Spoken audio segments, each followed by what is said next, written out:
Bélir Nabli, merci d'être avec nous. Je m'adresse au professeur que vous êtes. Que nous dit le droit sur l'usage de la faim comme arme de guerre? Alors, le fait qu'une situation de famine puisse naître dans un contexte de conflit armé n'est pas en soi un acte criminel.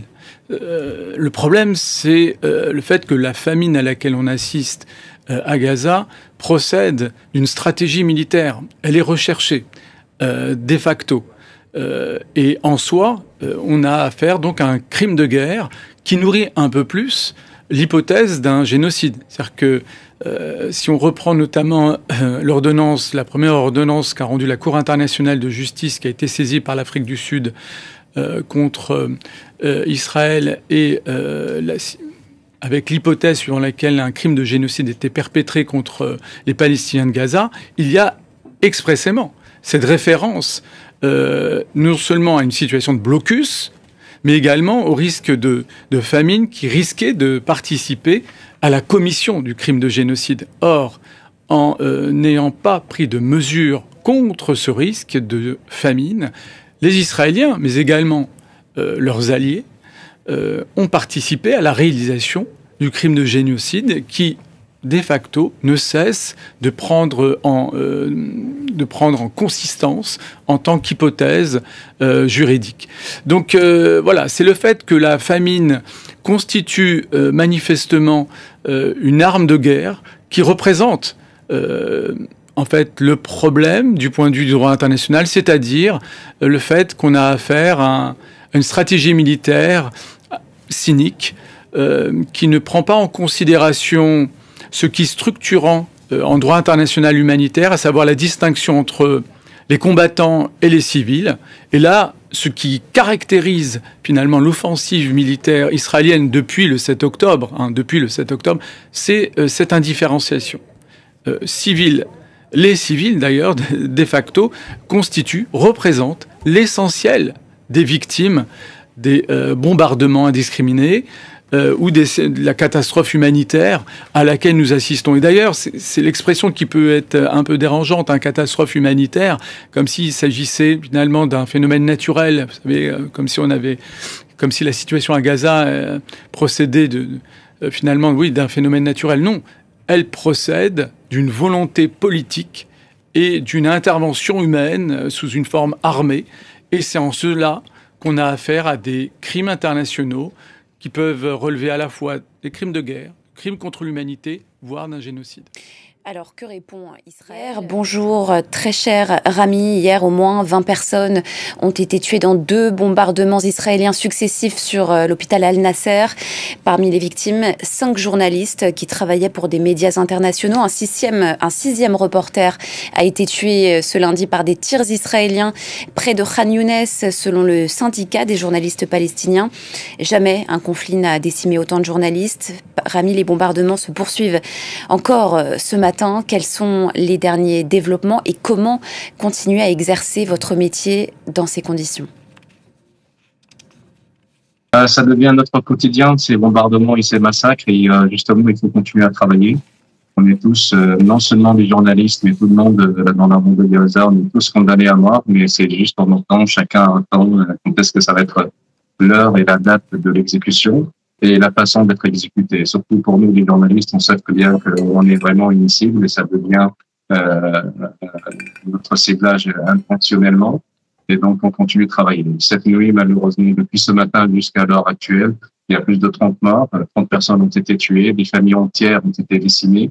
Et la famille Lachan et la famille Kawara, cette personne, malheureusement, on peut tuer toute la famille, effacer des registres civils. Et en plus, des bombardements qui n'ont pas arrêté, surtout à l'est de la ville de Gaza, dans le quartier de Shajaria et dans le quartier de Zaytoun. Pareil, le sud de la ville de Gaza, dans le quartier de Sabra. Le nord de la bande de Gaza, le Jabalia, le camp de réfugiés de Jabalia, ça n'a pas arrêté. Démolition des maisons, explosion très, très, très forte. Et on sait très bien que ça vient de la stratégie de faire une buffer zone. C'est pour ça qu'ils sont en train de détruire toutes les maisons dans ces endroits-là. Et bien sûr, pareil, dans le sud de la bande de Gaza, il y a une famille, un mari et son épouse ont été tués dans une tente des déplacés où ils étaient à Al-Mawasi, malheureusement. Et tout ça, ça continue dans des conditions humanitaires très, très, très difficiles. Sur le front humanitaire, justement, Rami, on en parlait avec vous vendredi dernier, l'état de famine a été officiellement déclaré. Donc c'était le 22 août par l'ONU dans la ville de Gaza et ses alentours. Mais ça fait des mois que les habitants souffrent de la famine dans le territoire. Oui, malheureusement, on a beaucoup alerté qu'on est dans la malnutrition, on est arrivé dans la famine. Malheureusement, il n'y a pas eu de réplique, ou bien il n'y a pas eu, personne nous attendait ce que nous disait. Il a fallu que la tribune de l'AFP a fait bouger un peu les choses. Et là, récemment, avec les Nations Unies, mais malheureusement, on est dans la famille, on est sous blocus depuis le 2 mars. Et donc, ça fait 4 mois à peu près que rien qui entre dans la bande de Gaza, ni nourriture, ni aussi tout ce qui est matériel médical et médicaments.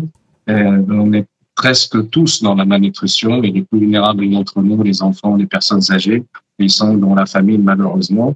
Et aujourd'hui, dans les dernières 24 heures, il y a 3 personnes qui ont perdu leur vie à cause de cette malnutrition et cette famine. Et les 3, ils sont adultes, ce qui fait augmenter le chiffre malheureusement des victimes qui ont perdu leur vie à cause de la malnutrition et la famine. C'est de 303 personnes, parmi eux 117 enfants malheureusement.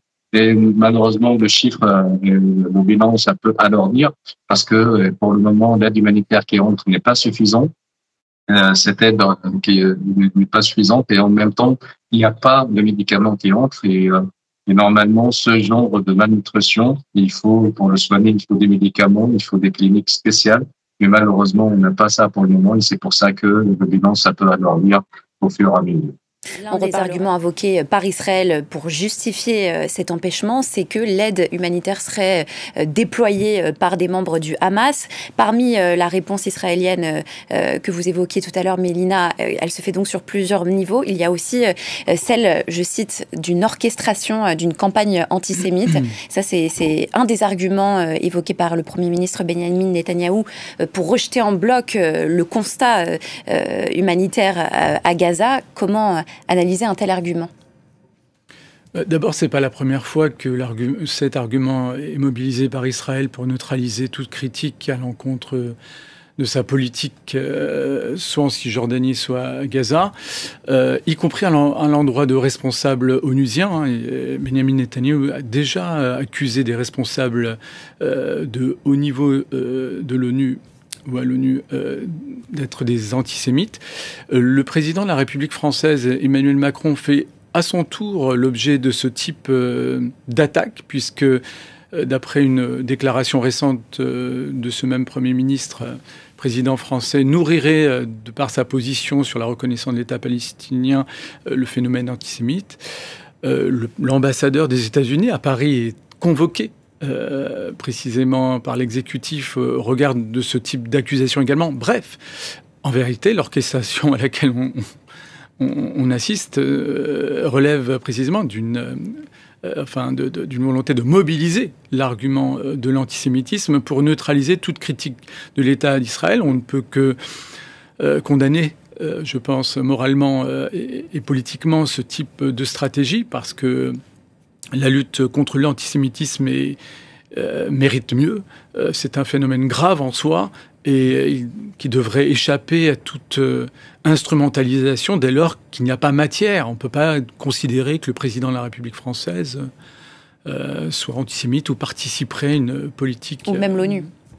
Ou les responsables onusiens, dès lors que, encore une fois, en vérité, qu'est-ce qu'il y a derrière? Il y a aussi un élément plus substantiel, je dirais, à savoir qu'il y a une volonté côté israélien d'assimiler l'État d'Israël aux Juifs, tout simplement. Une équation dangereuse en soi, parce qu'au-delà de l'État d'Israël, il y a un gouvernement israélien qui est incarné par des suprémacistes, par également un Premier ministre quand même poursuivi pour crimes de guerre et crimes contre l'humanité par la Cour pénale internationale. Et assimiler, encore une fois, de tels acteurs politiques aux Juifs du monde entier, c'est foncièrement irresponsable en réalité. Et donc, il faut faire bloc et neutraliser ce type d'argument. Alors, pour rebondir également à la réaction israélienne vis-à-vis d'un autre argument, à savoir qu'il y aurait une situation de famine à Gaza, en vérité, ça renvoie plus globalement à une posture de déni. L'État israélien nie un certain nombre de situations de fait qui nourrissent, enfin une stratégie de déni qui nourrit finalement l'isolement et la perte de crédibilité. Quand vous soulignez finalement que ce type de déclaration trouble ou relativise finalement les positions, les rapports officiels, y compris lorsqu'ils sont produits par l'ONU ou par des ONG reconnus dans leur domaine, en vérité, on a tellement désormais l'habitude de cette posture de déni qu'in fine, elle participe à une décrédibilisation d'Israël. Qui prend encore véritablement au sérieux les positions officielles israéliennes, si ce n'est leur allié conditionnel, les États-Unis, qui s'alignent et qui reproduisent le même discours, mais sans prêter véritablement, sans que l'on puisse vraiment porter attention à la réalité de cette situation. Pour illustrer un seul élément, Israël est l'État pratiquement le plus, enfin qui fait l'objet du plus grand nombre de résolutions onusiennes mettant en lumière ou soulignant la violation du droit international par cet État. Mais il n'y a jamais eu de réponse positive vis-à-vis pour rétablir la situation vis-à-vis du droit international, parce que Israël ne voit pas où est le problème du point de vue du droit international. À chaque fois qu'on souligne la situation de violation, y compris la colonisation en Cisjordanie. Je rappelle, on y reviendra peut-être, que la Knesset vient de voter un texte une résolution, un texte en tous les cas écartant l'hypothèse d'un État palestinien et ouvrant la perspective d'une annexion de la Cisjordanie. Mais ce qui est intéressant, c'est de savoir qu'est-ce qui garantit à Israël justement cette impunité totale. La famine constatée à Gaza, elle n'est pas unique dans le monde. C'est loin d'être la première fois dans l'histoire des conflits, vous l'avez rappelé, qu'une famine orchestrée est à l'œuvre. Mais cette fois-ci, on peut dire que c'est la première fois que c'est l'œuvre d'un régime démocratique reconnu comme tel par la totalité du camp occidental. C'est ça aussi qui fait qu'Israël se revendique d'une telle impunité. Ce n'est pas la première fois qu'une famine est orchestrée et le fruit d'une politique. Mais c'est peut-être la première fois, en tout cas si on prend les standards du rapport de l'IPC dont on a parlé, qui a révélé l'état de famine, que je crois qu'en si peu de temps, sur un territoire aussi petit, si je puis dire, vous avez eu 5 rapports de l'IPC qui sont venus documenter la dégradation continue. Donc en fait, on voit le côté schématique, mais aussi on voit la dégradation, notamment depuis la fin du cessez-le-feu. Dans nos centres de santé et nos dispensaires, on a constaté qu'en février-mars, au moment de la fin du cessez-le-feu, il y avait à peu près 2000 cas d'enfants diagnostiqués de malnutrition aiguë ou sévère. C'était 13 000 au mois de juillet. Donc encore une fois, on voit cette dégradation qui est constante et effectivement ce sentiment d'impunité.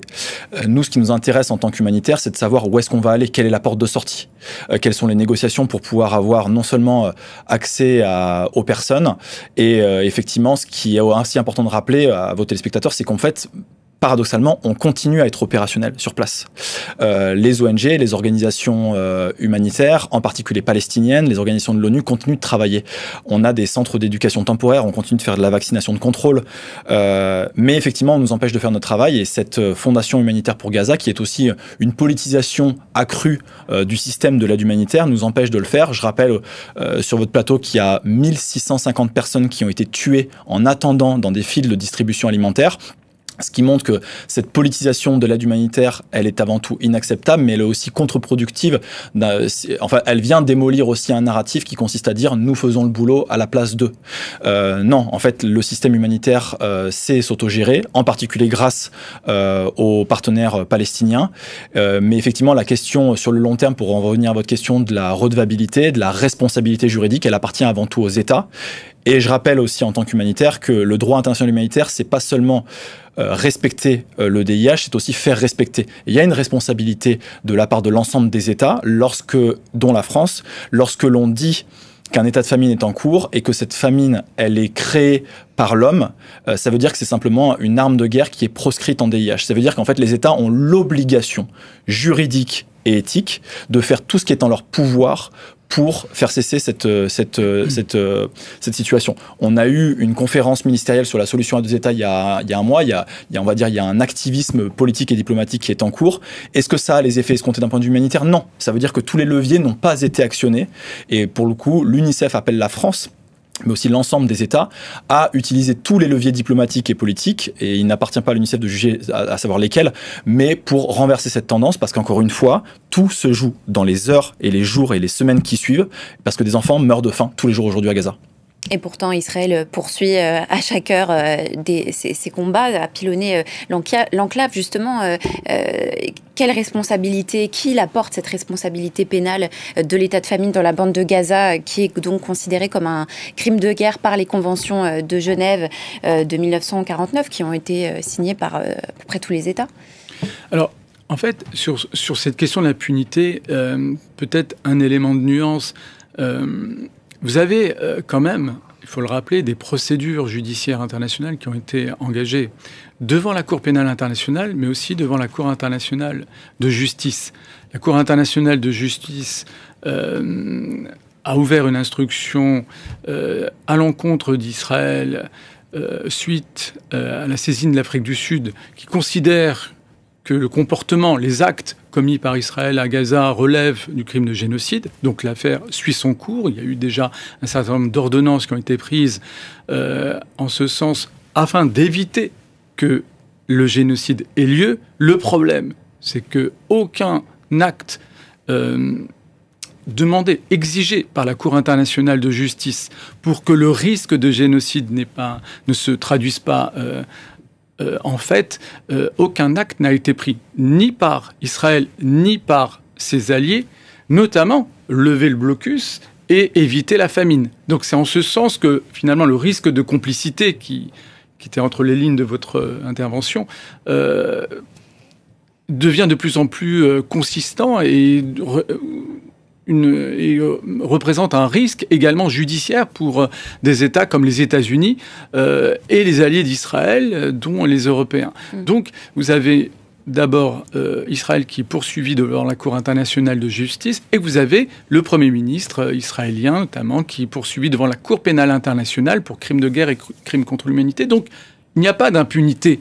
Malgré tout, il y a une réaction judiciaire internationale grâce à l'activisme de certains acteurs étatiques, notamment, à citer l'Afrique du Sud, mais également d'autres types d'acteurs, notamment issus des sociétés civiles occidentales, y compris, qui essayent de mobiliser, de se saisir des instruments judiciaires internationaux pour les réaliser en acte. Donc, il faudra du temps. C'est ce décalage entre le temps judiciaire et l'urgence humanitaire qui fait qu'on a l'impression qu'Israël bénéficie d'une impunité totale. Malgré tout, de facto, au jour d'aujourd'hui, l'impunité est réelle. Et là, la responsabilité première, elle pèse sur les États, et en particulier sur les États occidentaux, dans la mesure où il s'agit des principaux alliés diplomatiques, économiques et militaires d'Israël, des alliés qui permettent, de fait, à ce qu'Israël continue d'ignorer le droit international, donc de continuer à commettre des crimes internationaux. Donc il y a une responsabilité pénale internationale qui prend de la consistance et qui devrait nous alerter. Malheureusement, on n'a toujours pas franchi le Rubicon, y compris en Europe. Et là, souvent, on se tourne vers les États-Unis parce que c'est l'allié inconditionnel et parce qu'il y a un Donald Trump qui est caricatural. Mais franchement, entre nous, ce qui est plus saisissant encore, je dirais, c'est la réaction européenne. L'Europe s'est construite à travers l'Union européenne comme une puissance normative, comme on dit, c'est-à-dire une puissance qui a incarné des valeurs, notamment, y compris les droits de l'homme. Il y a notamment une clause essentielle dans l'accord d'association avec Israël qui conditionne cet accord commercial, notre relation commerciale avec Israël, sur le respect des droits de l'homme. Malgré le statut reconnu comme puissance occupante, discriminante, appliquant l'apartheid, pour reprendre un terme qui a été utilisé par la Cour internationale de justice, Israël continue de jouir d'une impunité, y compris de notre part, en dépit des valeurs qu'on met en avant. Mais c'est une impunité qui est confortée par Washington, et la question, ça nous ramène à la question... Non, c'est notre responsabilité, c'est les Européens quand même. Que peuvent faire les Européens face aux États-Unis? C'est le problème. Des sanctions, prendre des sanctions, parce qu'en fait... Le Portugal, on peut espérer que ça initie un mouvement plus global. Ce matin, Donald Trump a réagi aux frappes meurtrières sur l'hôpital Nasser, donc qui ont tué au moins 5 journalistes et des soignants. Il a dit: il faut que cela se termine, car entre la famine et tous les autres problèmes, pire que la famine, la mort pure et simple, les gens sont tués. Le président américain qui parle d'une situation de cauchemar à Gaza, on peut se demander si c'est un simple mouvement d'humeur, comme souvent avec Donald Trump, ou si ça pourrait être aussi un changement de ligne diplomatique qui suivrait donc, qui serait dans le sillage de la volonté de la France et des autres pays de reconnaître la Palestine en septembre. Ça pourrait peut-être galvaniser un élan en faveur de la Palestine. Suite à ce qui s'est passé hier, je pense que ça ne pèsera pas. Et la reconnaissance, la volonté de reconnaissance de la France, du Royaume-Uni. Je dirais presque malheureusement au contraire. L'expression de la volonté de la France de reconnaître l'État palestinien a au contraire nourri des réactions intempestives côté américain et côté israélien. D'ailleurs, il y a quelque chose de paradoxal, voire tout à fait significatif de la séquence. On parlait de l'impunité d'Israël au regard des crimes commis à Gaza et en Cisjordanie. À l'inverse, je rappellerai que les membres de la Cour pénale internationale font, eux, l'objet de sanctions, de la part des États-Unis à cause de la poursuite des responsables israéliens, à cause de l'activisme de la Cour pénale internationale qui essaye de démontrer sa raison d'être en appliquant le droit international pénal. Et c'est en cela qu'on vit un moment par moment dystopique.